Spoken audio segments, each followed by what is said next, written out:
what I thought I would do is I would start with a simple request. I'd like all of you to pause for a moment, you wretched weaklings, and take stock of your miserable existence. Now, that was the advice that St. Benedict gave his rather startled followers in the 5th century. And it was the advice that I decided to follow myself when I turned 40. Up until that moment, I had been that classic corporate warrior. I was eating too much, I was drinking too much, I was working too hard, and I was neglecting the family. And I decided that I would try and turn my life around. In particular, I decided I would try to address the thorny issue of work-life balance.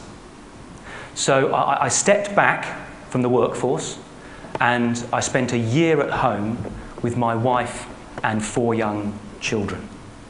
But all I learned about work-life balance from that year was that I found it quite easy to balance work and life when I didn't have any work. Not a very useful skill, especially when the money runs out. So I went back to work, and I've spent the 7 years since struggling with, studying, and writing about work-life balance. And I have 4 observations I'd like to share with you today. The first is, if society is to make any progress on this issue, we need an honest debate. But the trouble is, so many people talk so much rubbish about work-life balance. All the discussions about flexi time or dress-down Fridays or paternity leave only serve to mask the core issue, which is that certain job and career choices are fundamentally incompatible with being meaningfully engaged on a day-to-day basis with a young family. Now, the first step in solving any problem is acknowledging the reality of the situation you're in. And the reality of the society that we're in is there are thousands and thousands of people out there leading lives of quiet, screaming desperation, where they work long, hard hours at jobs they hate to enable them to buy things they don't need to impress people they don't like.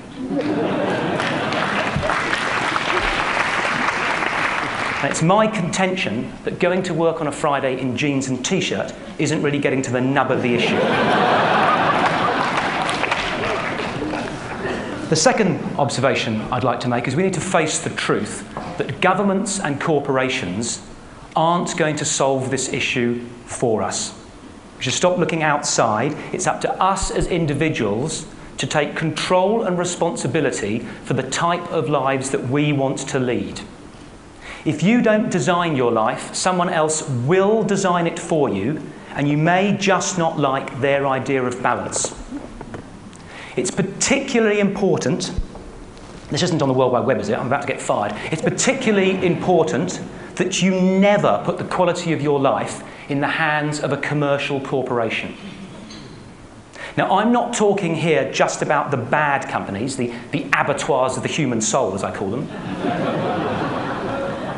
I'm talking about all companies, because commercial companies are inherently designed to get as much out of you as they can get away with.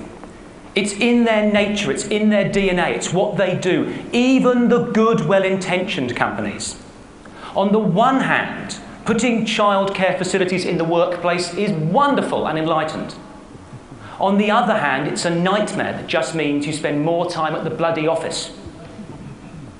We have to be responsible for setting and enforcing the boundaries that we want in our life. The third observation is we have to be careful with the time frame that we choose upon which to judge our balance. Before I went back to work, after my year at home, I sat down and I wrote out a detailed, step-by-step description of the ideal balanced day that I aspired to. And it went like this. Wake up well rested after a good night's sleep. Have sex. Walk the dog have breakfast with my wife and children, have sex again. Drive the kids to school on the way to the office. Do 3 hours work, play sport with a friend at lunchtime.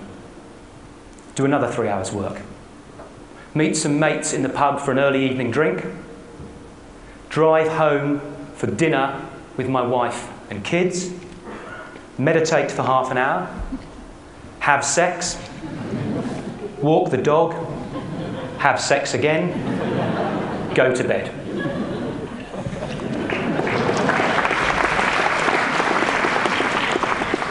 How often do you think I had that day? We need to be realistic. You can't do it all in one day. We need to elongate the time frame upon which we judge the balance in our life. But we need to elongate it without falling into the trap of the I'll have a life when I retire. When my kids have left home, when my wife has divorced me, my health is failing, I've got no mates or interests left. A day is too short, after I retire is too long. There's got to be a middle way.